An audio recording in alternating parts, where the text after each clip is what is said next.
वाई येथील खासगी हॉस्पिटलमध्ये रुग्णाला मुदतबाह्य औषध देण्यात आल्याचा गंभीर आरोप करण्यात आला आहे।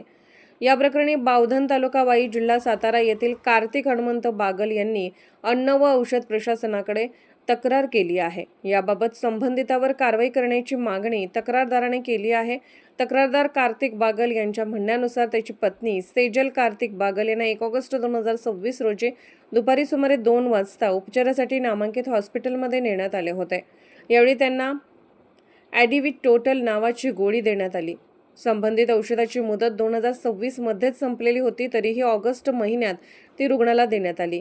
ही अतिशय गंभीर बाब असून पेशंटच्या जीवाशी खेळण्याचा प्रकार हा वाईतील नामांकित हॉस्पिटलमध्ये घडला आहे। ही बातमी वाई शहरात पसरताच एकच खळबळ उडाली आहे। तसेच वाईची वैद्यकीय संघटना या हॉस्पिटलवर काय कारवाई करणार याकडे सर्वांचे लक्ष लागून राहिले आहे। अन्न व औषध प्रशासन विभागाने याची त्वरित नोंद घेऊन संबंधितावर कडक कारवाई करावी अशी ही मागणी करण्यात येत आहे।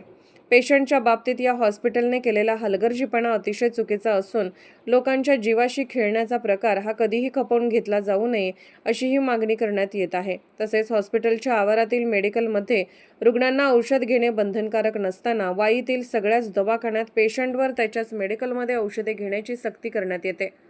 यावरही कारवाई व्हावी, तरच तुकाराम मुंडे यांनी घालून दिलेल्या नियमांची अंमलबजावणी होईल।